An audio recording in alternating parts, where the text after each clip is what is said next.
Good evening, writers, bloggers, couldn't be bothered to read the cataloguers, people of the press. Good evening, literary giants, those just looking out for their clients, and any other uninvited guests. These are the pleasantries. Thank you for your presence. Please, it's not like you've had enough of these grand new book selections. Well, rounding off the year, my dear, Penguin Michael Joseph's time is here to whisper in your ear, take a look at our new collection. Don't know what you do, but you make me feel fine. And you can't deny we are not just killing time. You should let me know if you want this true. Baby, you just make me feel crazy. A little crazy for you. We've got Cake and Cats and a Vegan Baker, a lonely novel, a new David Raker, historical Italy, historical paths, rhetorical questions, and editor-scripted laughs. A TikTok doc shares her expertise. A weight loss doc publishes analyses. And we've only gone and got Marion Keys. So please, prepare some empty shelves and let our authors introduce themselves. Don't know what you do, but you make me feel fine. And you can't deny we are not just killing time. You should let me know if you want this true. Baby, you just make me feel crazy. A little crazy for you. I feel crazy. A little crazy for you, baby. Yeah, yeah.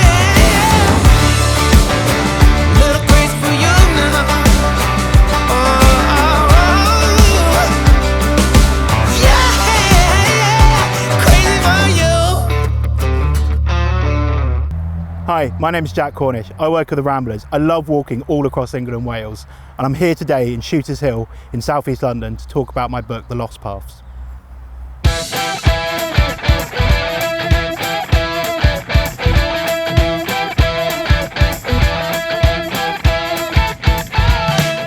So I grew up a couple of miles away from here, and so I've always been a South East London boy, somewhere that I used to come on Christmas Day for a walk in the morning, or I went to school just over there, so I'd sort of walk through some of these woods to go to school. But even here, I don't, there's paths that I've never seen before, that I haven't walked before. This is an amazing network of ancient woodland that people have sort of created paths through over generations, and so it's it's still somewhere that I can come and explore and actually find something new. The main road over the hill up there is an old Roman road, then became a coaching road. It features in Dickens, in Byron's poetry, so it's a place of real history. But also for me, there's a personal history here, because these are paths that I've walked pretty much all my life. There was going to be a motorway built through these woods that were going to destroy a lot of this natural scenery you see, but also a lot of the paths that go through the woods. I wanna step out in a world that's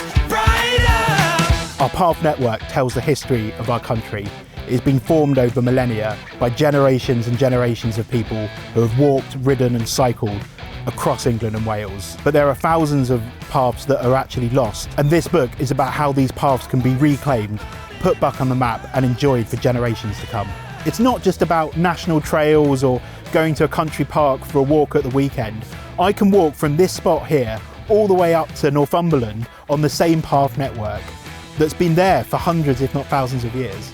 They're part of the heritage of this country as much as a Iron Age hill fort or a cathedral, and we need to protect them for future generations. And I really hope this book inspires people to get involved with our fight for our public rights of way so that they can be used for generations to come.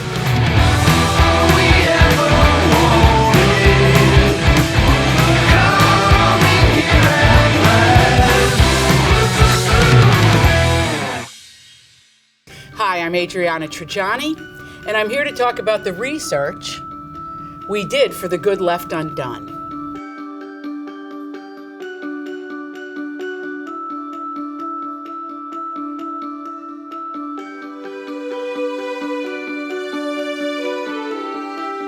The first thing you need to know about The Good Left Undone is that it's based on a true story. The story begins in contemporary Italy, where a matriarch, Matilda Cabrelli-Raffo, is dying. She doesn't know it yet, but she's dying.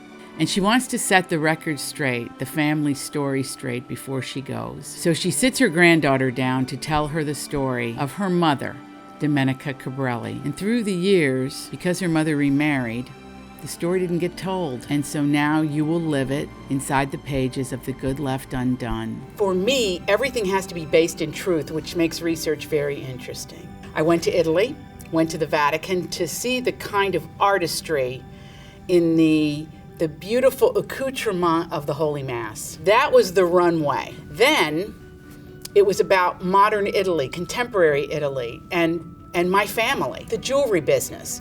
How is jewelry designed? How is it made? I took a course at Christie's where we studied where rubies came from, how they age in the earth, what parts of the world does that happen, and how the Italians developed a craftsmanship that is so excellent. It is copied worldwide. And time is really the researcher's friend in historical fiction. The more time we took, the more we engaged, the more we found. And pre-COVID, it was a joy to travel extensively in Scotland and France and Italy and to the places that I connect to of my heritage to help bring this story to light. The Good Left Undone will be available everywhere, April 2022. Hello, I'm Charmaine Wilkerson. I wrote a book called Black Cake. Think about me one more time before you go. Someday you'll know. Black cake is a traditional Caribbean fruit cake, and it appears pretty early in the novel. The story centers primarily around Byron and Benny in the present day. They're a brother and sister born and raised in California and once inseparable, but now they're not talking to one another. There's been a huge rift in their family, and they must come together because their mother has just died. She's left them an unusual bequest, a small black cake sitting in her freezer, and a lengthy voice recording in which she will reveal a series of shocking truths about her life. A few years ago, a younger member of my family wrote to me asking for my mother's legendary black cake recipe, and that started me thinking about the kinds of cultural markers, culinary or otherwise, that we choose to inherit, especially in a multicultural family like mine. Now, I didn't set out to write a story about a traditional Caribbean fruitcake. I was really exploring issues of family and identity and how the stories which are not told in our families, the half-truths, if you will, have as much of an impact on the way in which we see ourselves as the stories which are told. And then along came the black cake. It simply walked into the story and took over and became a character in its own right. Black Cake by me, Charmaine Wilkerson, will be published on the 3rd of February in hardback, ebook, and audio.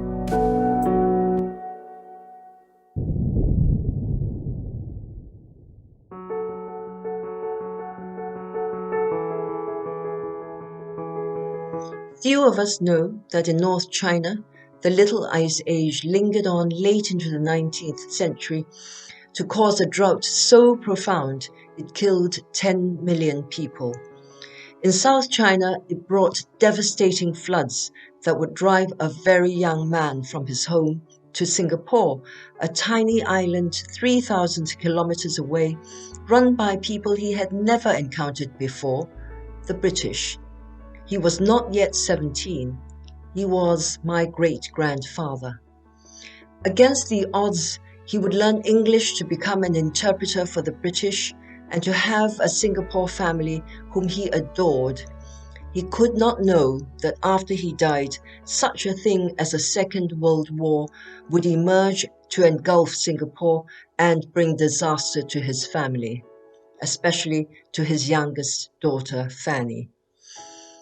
My name is Teresa Lim, and I grew up in Singapore, but I've lived in London for the past 30 years.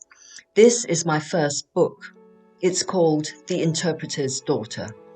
When I started it, there was little to go on beyond an old family photograph, and I had to embark on a personal "who do you think you are" journey of my own, putting together pieces of a jigsaw to see how they might fit. I managed to get hold of our family genealogy, which is 1,000 years old, and to get it translated into English. I found, unexpectedly, my great-grandfather in the archives of the British. I was given my great-aunt Fanny's 1931 file from the University of Hong Kong, when most other files had been lost in the Second World War. But, most movingly, I discovered the reason behind a family tragedy and the person at its heart. My great-aunt Fanny.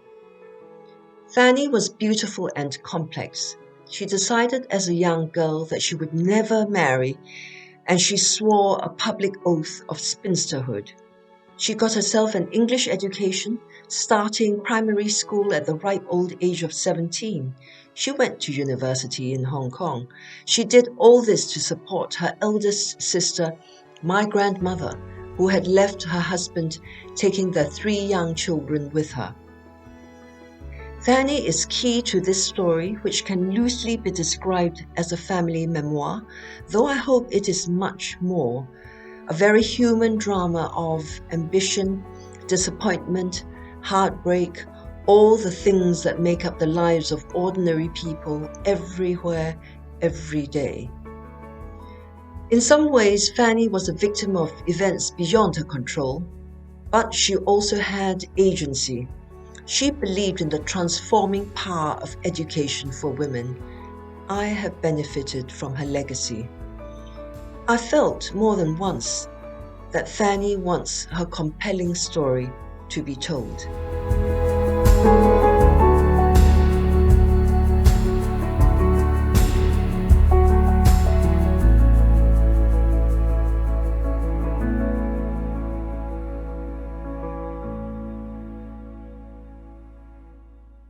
Hi, I'm Claire Alexander and I'm here to talk to you about my debut novel, Meredith Alone. Meredith Maggs hasn't left her home for 1,214 days. What's happened to her and what will it take to get her through her front door?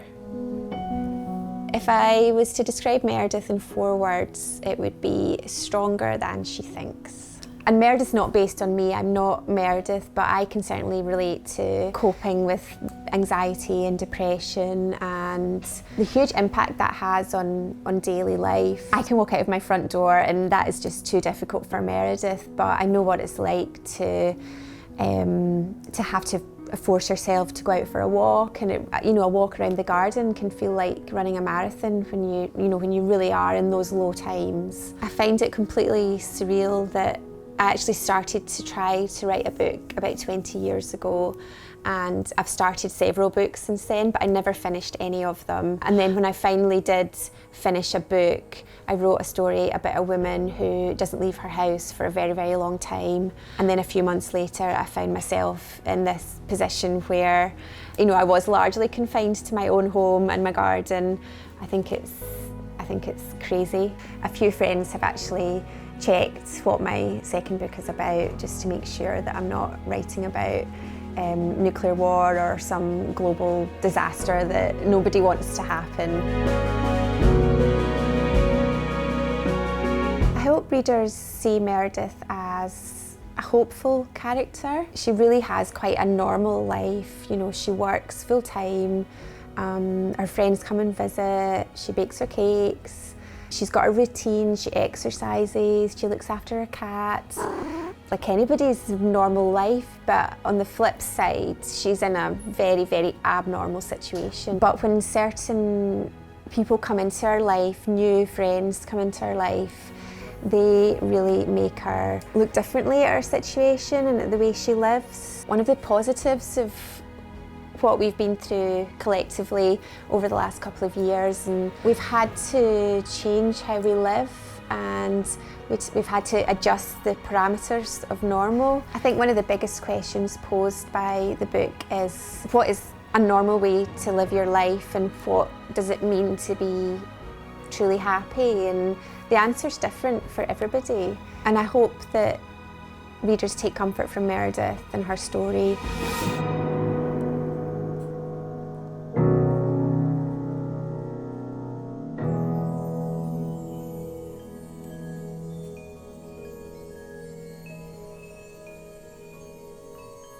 Imagine this is you, and this is the stress that you face every day. Stress is inevitable, it pours in, but you have the capacity to deal with it for a while. Now, as that pressure builds, you think you can just keep going. But what if that stress keeps on coming and we don't do anything about it? Everyone has a breaking point. So what's the answer?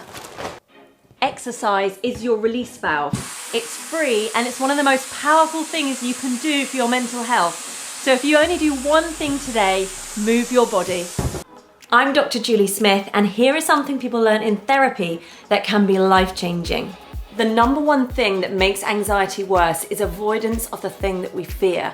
Anxiety tells us to back off, but the things that we do every day become our comfort zone. So if there's something you want to master, but it makes you nervous, do it as much as you possibly can.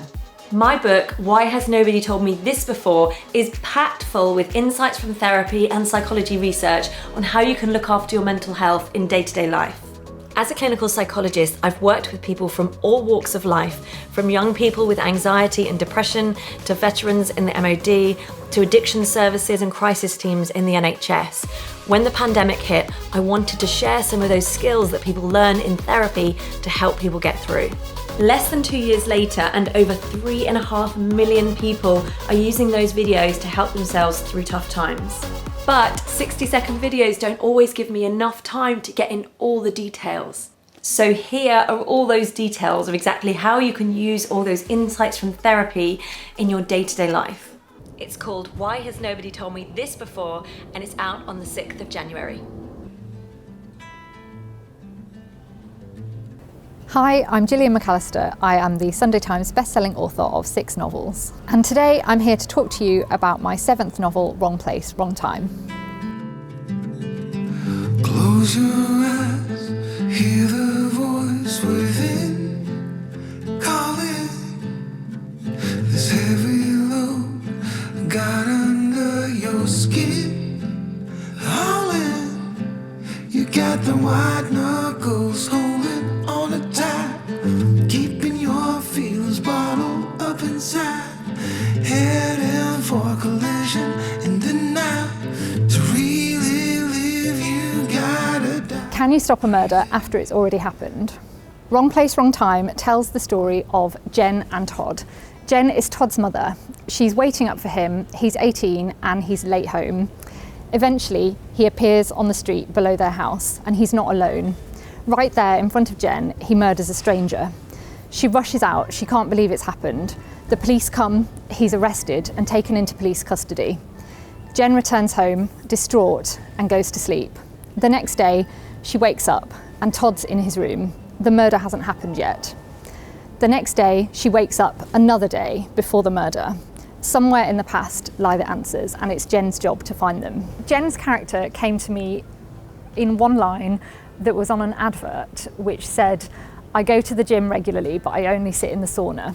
And suddenly, just like that, Jen was formed. I thought, she cares what people think enough to go to the gym, but actually she just wants to sit there like we all do. And that human character of Jen was the kernel at the heart of her. I think because the structure is backwards day by day, it meant I had to plan it more, and I think my brain kind of put all the building blocks into place. So actually, when I wrote it, I just did a single draft, which is the only time that's ever happened. Wrong Place, Wrong Time is publishing in May 2022 in hardback.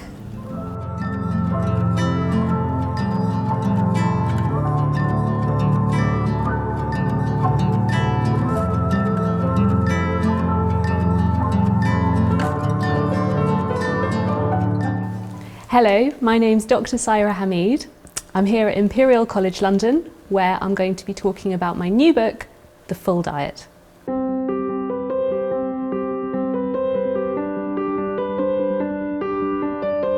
I worry sometimes when weight loss is perceived as a quick fix, because it's not. This is not about doing something that gets you really quick results that either you can't sustain or which just don't feel good. The Full Diet is based on a weight loss program that we run at the internationally renowned Imperial Weight Centre. And when our patients come and take part, they attend for 14 sessions as a group. And the structure of the book mirrors the group sessions that our patients attend. So every time they come, they will learn about a new topic of interest that's going to help with their weight loss journey. They might learn about sleep, or they might learn about their genes, or they might learn a kinder way to interact with themselves, to show themselves more self-compassion. Some people had worries. Are people going to find it interesting? Maybe they're going to find it boring. Maybe no one's going to turn up. Well, they'll turn up once and think, it's not for me. But when you tell people the science, they love it and they own it and they embrace it and they go, wow, that's how I work. That applies to me. And the thing that just blew me away is how much people loved it and how much they owned it, and how by the end of our sessions, my patients were talking about hormones and genes and sleep. And the really interesting thing about the last 2 years is the way that science has become central to everybody's lives. We've all become kind of armchair epidemiologists, but it's really shone a light on the way that science relates to your everyday life. So I've had patients who wanted to get pregnant, who through their weight loss were approved for fertility treatment. I've had patients who were too heavy to be listed for heart transplant, who lost weight in the Full Diet and got on that list. I've had people who simply want to shop in different stores, people who then walk into a session and say, this is my jacket and it's from Zara. And being able to say to somebody, your diabetes reversed, or you don't need that tablet anymore, that feels absolutely brilliant. The Full Diet is out March 2022.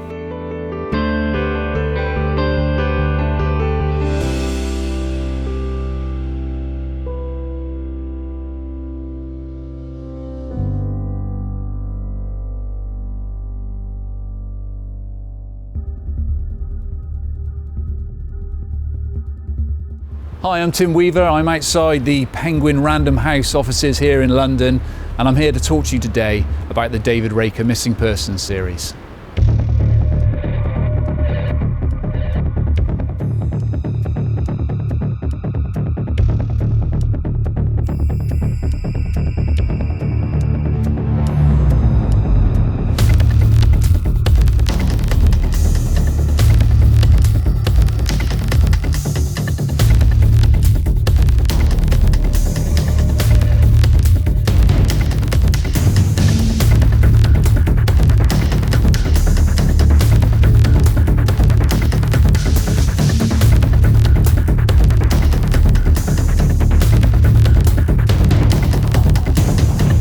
Raker is very much in the tradition of the great detectives, I hope, in as much as the case is everything to him and he works it with every part of himself. When I was creating him, I wanted a character who was also very normal in a lot of ways and readers could really identify with. And so this isn't a guy who can take down 12 people by himself in a bar brawl.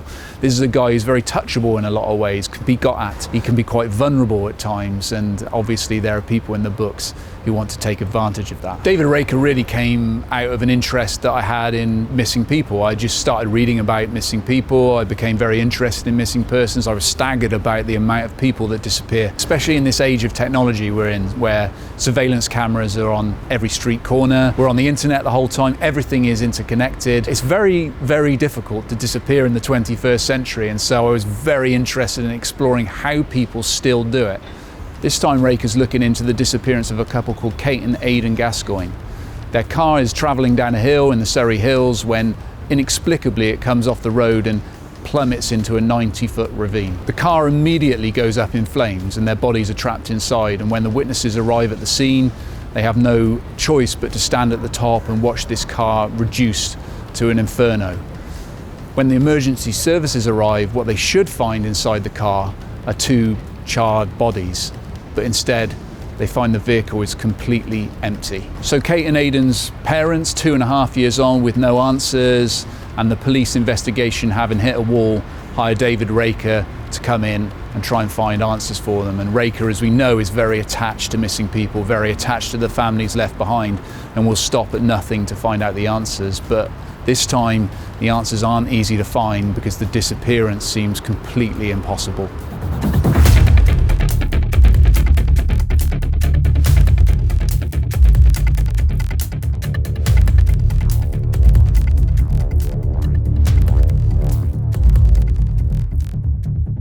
I thought I'd never write a sequel, and I actually tried to write a sequel to Watermelon a couple of books ago, and it was an absolute disaster. Like, I couldn't do it.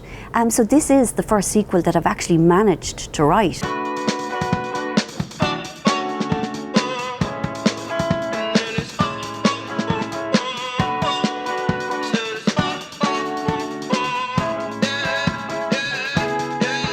No. Pretty Caroline, stone cold stunner. She was a winner, started working at the dime. Serves as a reminder to count your blessings, 'cause it's telling. Hi, I'm Marion Keys, and I'm here to talk to you about Again Rachel, which will be published on the 17th of February in 2022. That's next year. I have a young friend. She was a big fan of Rachel's Holiday, and I was afraid that she would kind of go, "Oh, Jesus Christ, no, do whatever you do, don't." And she said she got shivers, like the hairs on the back of her neck lifted, and I thought, okay.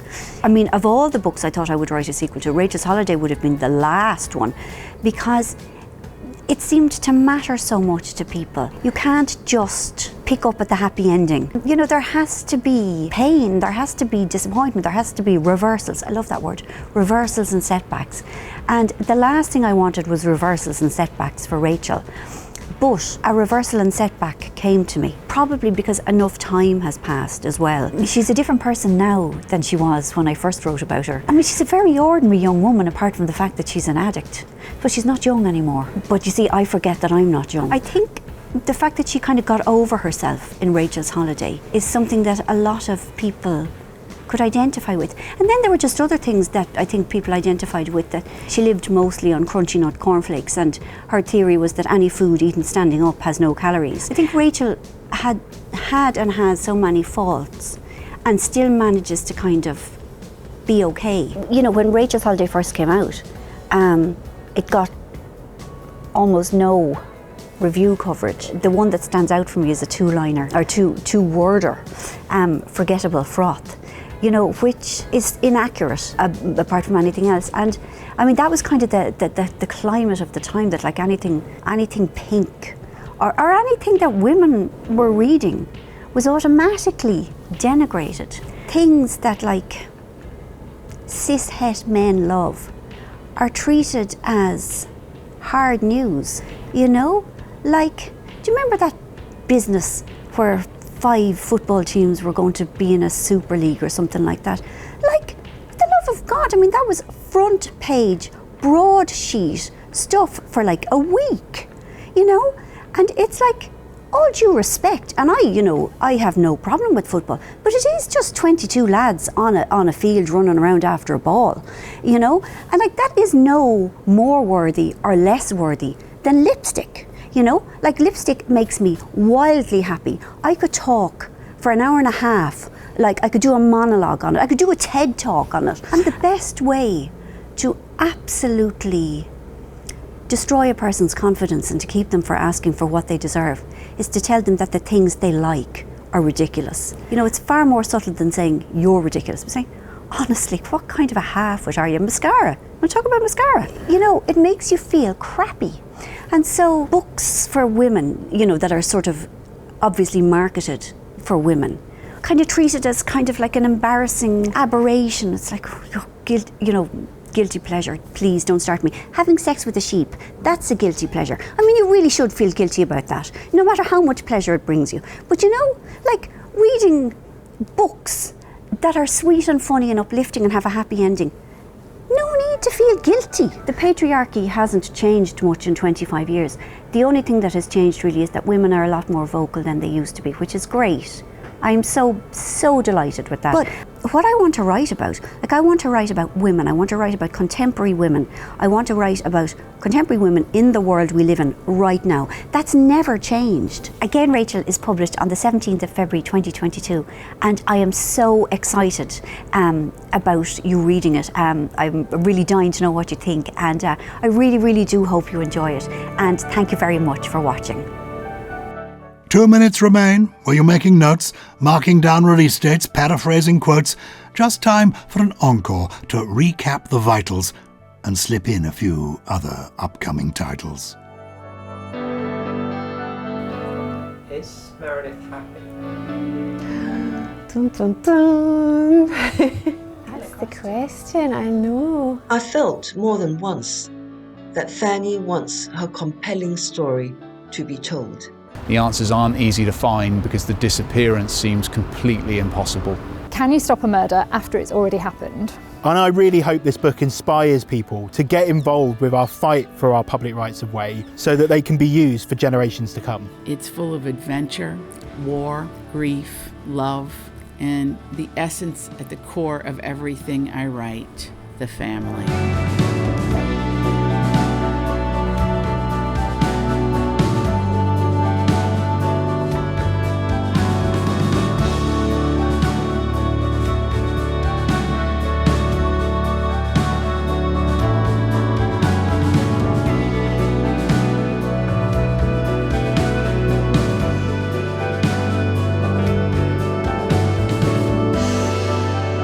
We find Rachel in Dublin. She is now working as an addictions counsellor in the Cloisters, which is where she got clean. She lives in Wicklow. She's got a dog called Crunchy. Mammy and Daddy Walter are still on the go. She has a lovely garden. She has a lovely life. There is a man, and then there is another man. That's all I can say, really.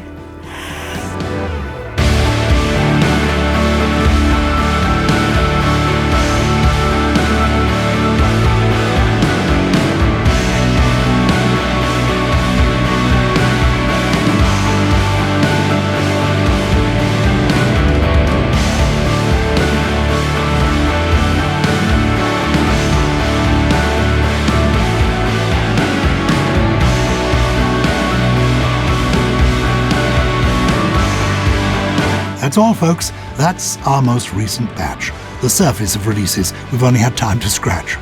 Dispatched to the printers for you to discover or gift to your parents, your friends, or your lover. Discover a time-bending thriller, Adore. A woman in Italy on the cusp of the war. Full diets, lost paths, mysteries galore. Why has nobody told me this before? Discover a cake. A Girl from Singapore, Penguin, Michael Joseph. Discover more.